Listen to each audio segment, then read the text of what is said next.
सभी भक्तों को जय श्री कृष्ण, जय श्री श्याम। गुरुर् ब्रह्मा गुरुर्विष्णु गुरुर्देवो महेश्वरा, गुरुर् साक्षात परब्रह्म तस्मै श्री गुरुवे नमः। आज हम श्रवण करेंगे पौष मास के शुक्ल पक्ष की एकादशी की पावन कथा। आप ध्यान से श्रवण करें। एक बार युधिष्ठिर ने भगवान कृष्ण से कहा, भगवान, यह जो पौष मास की शुक्ल पक्ष की एकादशी है, इसका नाम क्या है और इस एकादशी पर कौन से देवता की पूजा करनी चाहिए और इसका क्या फल हमें मिलता है? तो भगवान कहने लगे, युधिष्ठिर, आपने जो प्रश्न किया है इसका उत्तर मैं आपको जरूर दूंगा। यह जो पौष मास की शुक्ल पक्ष की एकादशी है ना, इसका नाम पुत्रदा एकादशी है। इस एकादशी का विधि विधान से पूजन करना चाहिए और व्रत करना चाहिए। इस एकादशी का जो फल है वह, इससे मनुष्य यशस्वी होता है, विद्वान होता है, लक्ष्मीवान होता है और पुत्र की प्राप्ति होती है। इसलिए युधिष्ठिर, इस एकादशी का व्रत जरूर करना चाहिए और इसके देवता भी नारायण हैं। तो आप श्रवण करें। भगवान बोले युधिष्ठिर से, राजन, अब मैं आपको एक कथा सुनाता हूं, सो आप ध्यान से श्रवण करें। भगवान बोले, युधिष्ठिर, एक बार भद्रावती नाम की नगरी में सुकेतुमान नाम के एक राजा राज्य करते थे। उन राजा के कोई संतान नहीं थी और जो उनकी पत्नी थी, जिसका नाम था शैव्या, वह भी निपुत्री हुई। अब इस विचार में जो रानी थी वह परेशान रहती थी, चिंतित रहती थी कि मेरे कोई पुत्र नहीं है। और भक्तों, आप श्रवण करें कि जब राजा अपने पितरों के निमित्त कुछ भी दान आदि करते थे, पिंडदान करते थे, तो उनके पितृ जो थे ना, वह भी रो रो कर वह स्वीकार किया करते थे कि इसके बाद हमें, हमारे निमित्त कौन हमें क्या देगा, हमारा पिंडदान कौन करेगा। और रानी को भी चिंता रहती थी, मेरे कोई पुत्र नहीं है। लेकिन आप विचार करें कि राजा ने यह सब अपने अंदर महसूस किया कि मेरे पितृ रो रो कर मुझसे दान लेते हैं, या मैं पितरों के निमित्त कोई दान करता हूं तो वह दुखी होते हैं। तो यदि कल को मेरा जब शरीर पूरा हो जाएगा तो मेरे प्रति, जब मेरे कोई संतान नहीं है तो मेरे प्रति भी वो कैसे पितरों के निमित्त करेंगे? ऐसा विचार राजा के मन में आने लगा। लेकिन राजा को अपने राज्य का और इतनी प्रजा, इतना धन आदि मिलने का जरा भी संतोष नहीं था। यह बात राजा को सताती रहती थी कि मेरे कोई संतान नहीं है, मेरे इस राजपाट को कौन संभालेगा। अब राजा इतना परेशान हो गया कि वह अपने आप को खत्म करने का सोचने लगा, यानी अपनी शरीर को खत्म करने का। अब यह विचार उसके मन में आया कि मैं आत्मघात कर लेता हूं, मैं अपना शरीर त्याग देता हूं। लेकिन एक कोई, उस राजा का कोई ऐसा पुण्य था जिससे उस राजा के मन में यह विचार और आया कि यह करना महापाप है।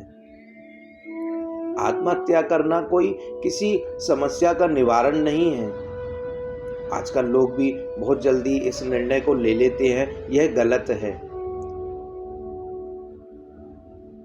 इससे आप महापापी के भागी बनते हैं।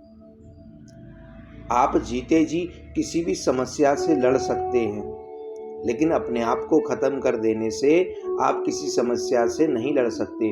आपकी वो समस्या फिर भी रहेगी और आपके घर वालों को जो दुख होगा वो अलग। तो उस राजा के मन में एक पुण्य ऐसा था जिससे उसके मन में आया कि यह महापाप है, मुझे ये कार्य नहीं करना चाहिए। लेकिन वह राजा चिंतित था, चिंता में था। तो एक दिन वह चोरी से एक घोड़े पर बैठकर वन की ओर चला गया कि मुझे पुत्र रत्न प्राप्ति का प्रयास करना चाहिए। अब वह घोड़े पर बैठकर गया तो वहां जाकर के उसे एक सरोवर दिखाई दिया। उस सरोवर के पास उसने देखा कि पशु पक्षी अपने बच्चों के साथ, अपनी पत्नियों के साथ घूम रहे हैं, फल खा रहे हैं। उसको थोड़ा सा दुख और हुआ कि देखो ये पशु पक्षी भी कितने प्रसन्न हैं। आज मैं राजा हूं लेकिन मेरे पास पुत्र नहीं है।